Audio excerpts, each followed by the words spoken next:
I don't know about y'all, but I am so pumped for a primetime football game with Zach Wilson versus Aiden O'Connell. Exactly what I signed up for here in this Week 10 matchup against the Jets and the Raiders. Ryan, I can tell just how hyped up you are for this matchup also. And so I'm exploding with joy. The thing about it's like I've seen Rodgers a lot in the media, and like I don't know if you saw also that he had that like 58-yard like pregame warm up bomb, so to say, like on one leg. And so maybe getting a little excited for some of these like late season Jets primetime games.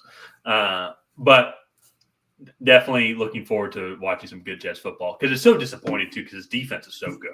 The Jets defense is good. Honestly, then too, and this is where the Raiders defensive front, I think, is going to be able to, just like how the Chargers did, just exploit this practice squad of an offensive line. And they are decimated with injuries. Before I like make any more they were bad to begin with. And then they were bad to begin with, and then they got even worse. They have legit middle schoolers out of there.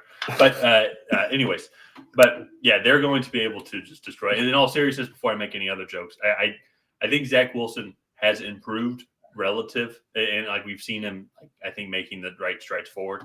But no level of improvement, I think, could overcome the weakness of this offensive line. And they are decimated with injuries. But even then, as you mentioned, they were bad to begin with. And so it sucks too because you got Breece Hall, you got Garrett Wilson, you had everybody to come over from the Green Bay Packers.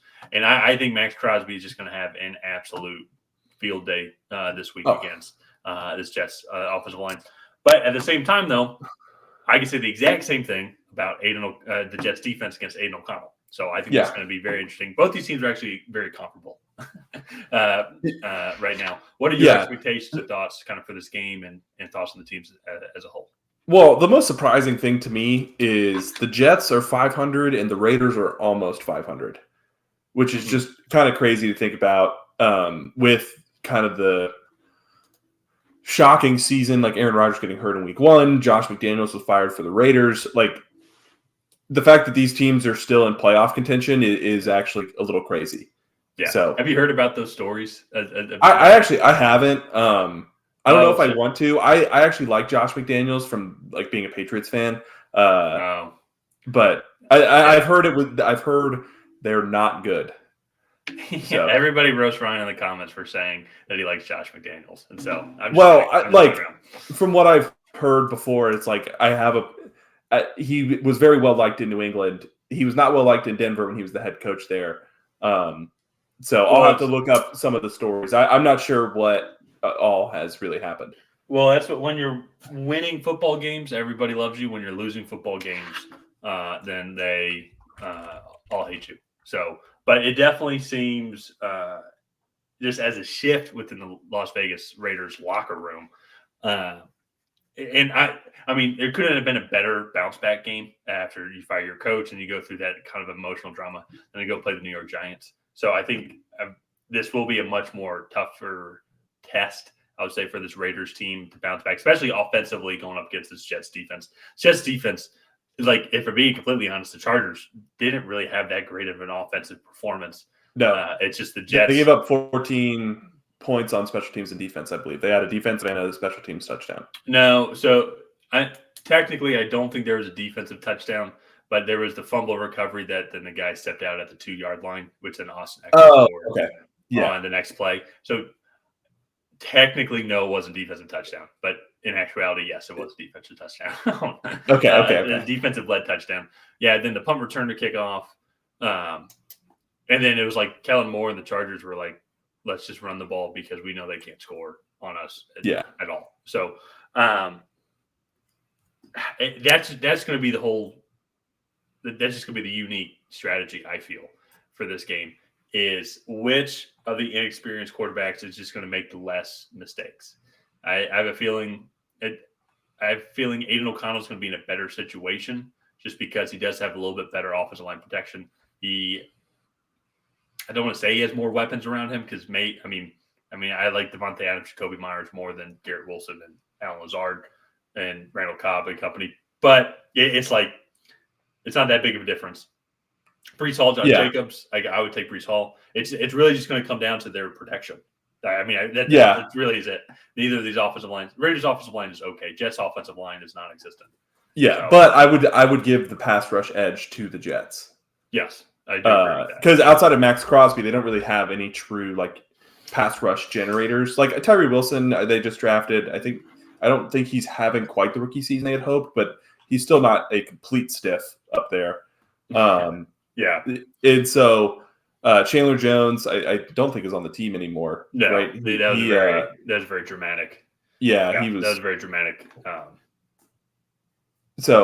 Breakup, so to say. Yeah, and so like they're just struggling in like I don't know. The only thing I can say is I'm surprised that these two teams are 500 or very close to 500. So, yeah, I mean, I think this goes to show how deep the AFC is, though. Both these teams are still well within the outside looking, are very much in the outside looking in category. If you're in the NFC, they would, like the Jets would be the 7th seed overall right now, or maybe the 8th, and like right behind the Vikings. To go and play, not too far, honestly, behind 49ers. Either like the 49ers are well within that range. They're definitely gonna make the playoffs. But I digress.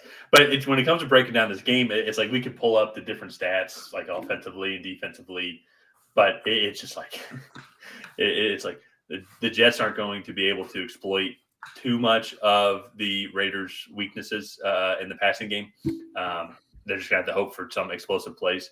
And at the same time, the Jets have one of the best defenses in the league. It's just going to be, can the Jets put them in good field position to where then they can play a normal defense instead of them like giving amazing field position to the Raiders offense, like time and time again. So it's, I feel bad. We are technically NFL analysts and journalists, like with this podcast. Hey, we're paid at this point. So. We are paid. We are professional YouTubers. I know. Yeah. I actually smile when I say that. I think that's very cool. But I don't know, like, it's just going to be such a unique game. One of the weirdest primetime games with two teams that suck, but then there's also so much on the line. Because I mean, if the Jets win this game, they're 5-4, and they're right in that argument for like the 6, 7 seed. Raiders are 500 at that point, and then they're going to be then tied. They would then be tied with the Chargers, and the Chargers are playing the Lions this week, so it's possible the Chargers very much lose that week. And so if you just go look at the playoff standings as a whole, I mean, if you look right now, like the Raiders are 13th overall, Jets are at 500 and are 11th in the AFC, just overall conference. So it shows you how far back they are. And the Bills are on the outside looking in also too. I find that unique, just on a side note. But who knows here? Let's get on to predictions, even though we didn't really talk too much about the game itself. But it's just, I think, just talk about how crazy it's like. It's very unpredictable, like these performances are going to be. But before we do that, if you've not already, hit that like button and subscribe to the channel. Ryan and I, we have a goal of getting to 2,100 subscribers by Thanksgiving. We're sitting at about 50 so far. So just another 50 is we're just looking to keep growing our channel. So any help is greatly appreciated. We love talking with you guys. So like, subscribe, and ring that bell to get notified when new videos are made. And Ryan, I want to throw it over to you here first. Who do you think is going to win this game and why? In a game where I have no idea, excuse my French, what the hell is going to happen, I'm going to go with the team with the better defense, and that is the New York Jets. I think they'll be able to consistently shut down this Raiders offense, and I just don't know if I can say the same on the other side of the ball for the Raiders defense versus the Jets offense. So I'm going to go with the Jets. I think it's the possibly safer pick, but we'll see. Okay. So I will disagree. I will go with the Las Vegas Raiders here. I think that they will be at home. I completely could see the Jets winning this game, but I think there's almost a new sense of life, I think, now with Josh McDaniels being there. I think there was just I hate this word because it's like now the popular word, but toxic. It was just very like tense kind of atmosphere and relationship, especially if the stories are correct on what was said in the final team meeting that included Josh McDaniels. It was, I think, just a sense of relief for everybody. I feel like Antonio Pierce kind of has that Dan Campbell type vibe for his players, where guys just love playing for him. Like also, I guess too, it's like, as I said, if the stories are correct, anybody's better to play for. If that locker room was as tense as it is seeming. That also being said, too, Aiden O'Connell, I think, kind of fits perfectly. Like if you're a rookie quarterback, kind of fits perfectly into the system they're trying to run. It's gonna be very Josh Jacobs heavy. But then you have what's his name? Devontae Adams, Kobe Myers. Then you have rookie tight end Michael Mayer, who's really starting to step up. 3 consistent options, I think, that you can kind of spread throughout the field with a decent offensive line protection as well. So I'm going to go with the Raiders here on prime time. I think it'll be a very interesting game to watch. Yeah. Somehow I'm actually kind of looking forward to watching it just to see what happens. But we're disagreeing on this one. So let's go ahead and wrap this video up here. Leave it to you guys down in the comments. So please go ahead and like and subscribe and let us know what you think in the comments below. Do you think the Jets are going to win, or do you think the Raiders are going to win? Other than that, we will see you guys next time.